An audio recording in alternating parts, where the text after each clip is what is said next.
নির্বাচনটা ১.৫ বছর পরে এসে বৈধতা পায় কিভাবে? রাষ্ট্রপতি সাহেব তার ক্ষমতাটা এক্সারসাইজ করলেন কি ভিত্তিতে? প্রধানমন্ত্রীর লিখিত অনুরোধ ছাড়া সংসদ ভাঙতে পারবেন না। আওয়ামী লীগের সংসদ ভেঙে দেওয়ার কোনো চিঠি প্রধানমন্ত্রীর আছে? আপনি যে বর্তমান সরকারের শপথ করালেন, আপনার কাছে কি ডক্টর ইউনূসের সরকার পদত্যাগ করেছে এরকম কোনো পদত্যাগ পত্র কি আপনার কাছে আছে? এমন কোনো বিরোধী দল তৈরি হয় নাই যারা সরকারকে সংসদে আটকাতে পারবে, থামাতে পারবে, তাদের কার্যক্রমকে চ্যালেঞ্জ করতে পারবে।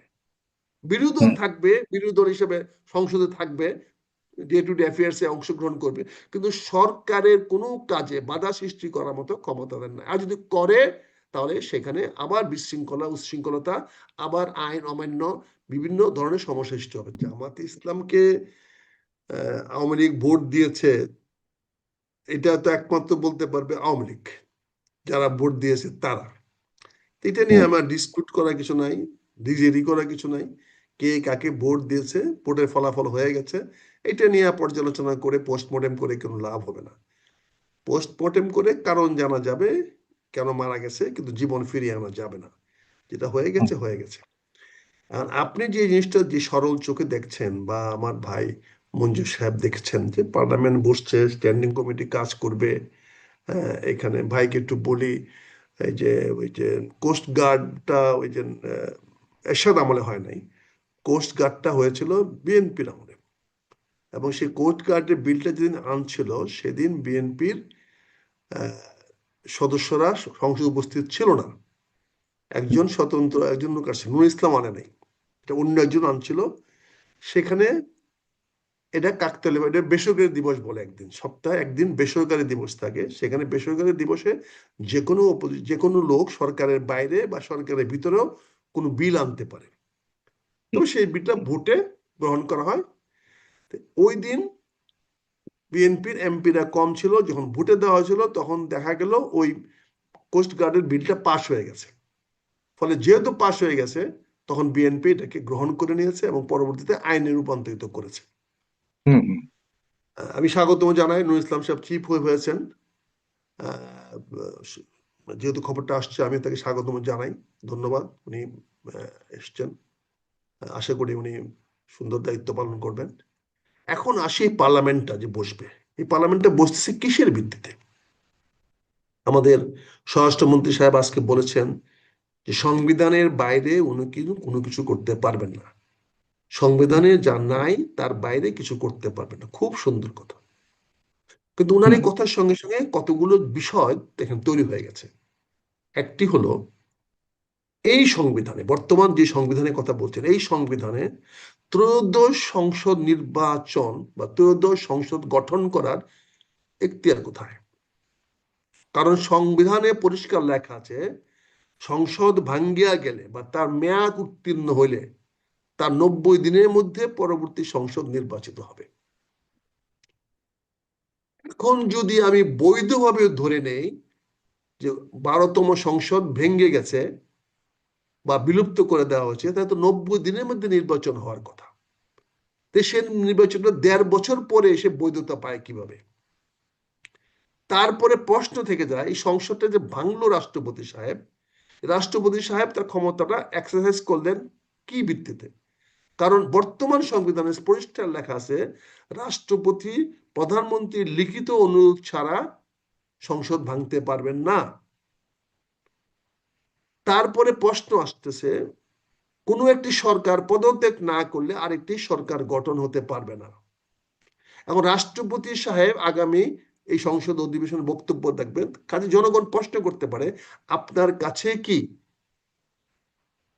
আওয়ামী লীগের সংসদ ভেঙে দেওয়ার কোনো চিঠি প্রধানমন্ত্রীর আছে? যদি কোনো সংসদ সদস্য প্রেসিডেন্টের বক্তৃতার সময় দাঁড়ায়া বলে, আপনি যে বক্তৃতা দিতে আসছেন, আগের সংসদ যে বিলুপ্ত করলেন তার কোনো চিঠি কি আপনার কাছে আছে? আপনি যে বর্তমান সরকারের শপথ করালেন, আপনার কাছে কি ডক্টর ইউনূসের সরকার পদত্যাগ করেছে এরকম কোনো পদত্যাগ পত্র কি আপনার কাছে আছে? সংবিধানের বাইরে আপনি যাবেন না, তাহলে সংবিধানের এই প্রশ্নগুলোর জবাব কে দিবে? আমাদের বক্তব্য স্পষ্ট, বর্তমান এই সংসদ নির্বাচিত হয়েছে ঐক্যমতের ভিত্তিতে, ডক্ট্রিন অফ নেসেসিটিতে, সংবিধানের ১০৬-এর আলোকে। সেখানে সুপ্রিম কোর্টের ভার্ডিক্ট অনুযায়ী সেখানে হয়েছে।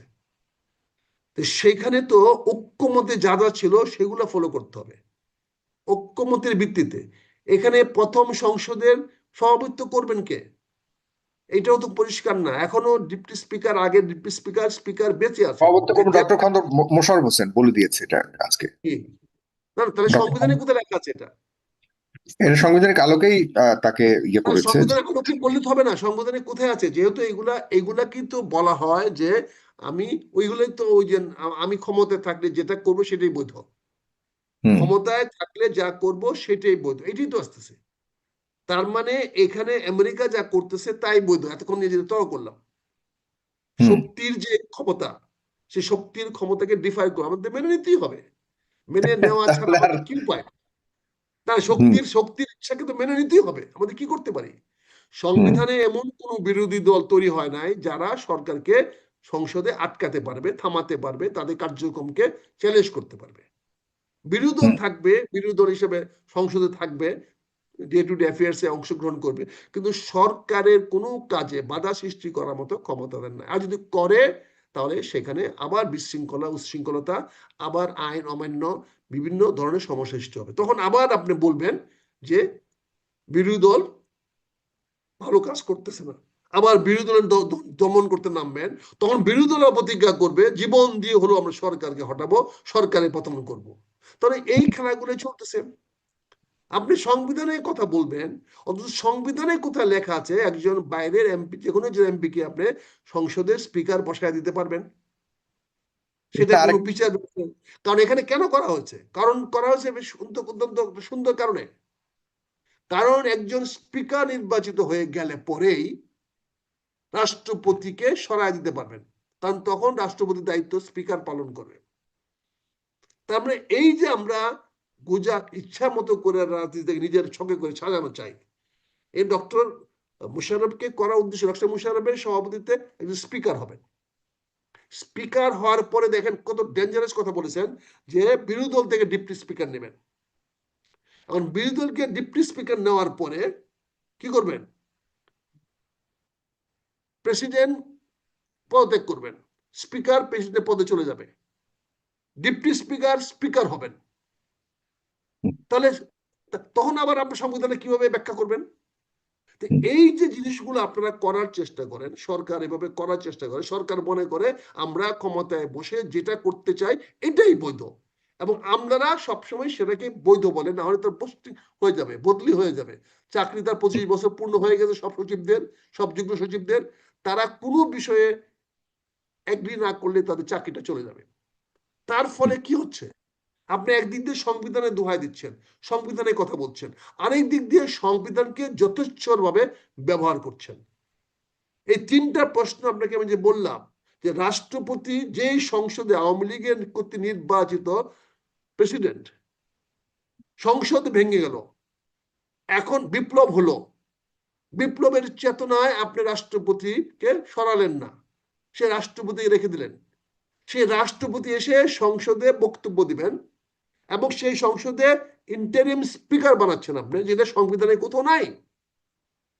ইন্টারিম স্পিকার বানাচ্ছেন। তা আমরা আমি কেন কথা বলছি, আপনি মেজরিটি হিসাবে বিপ্লবকে চেতনাকে ধারণ করে, আপনি যেহেতু এই নির্বাচনটা হয়েছে বিপ্লবের চেতনাকে ধারণ করে, আপনি বিপ্লবের চেতনাকে নিয়ে আপনি যা এভাবে চান দেশটাকে সাজাতে পারেন, এতে আমাদের কোনো আপত্তি নাই, আমরা মেনে নেব।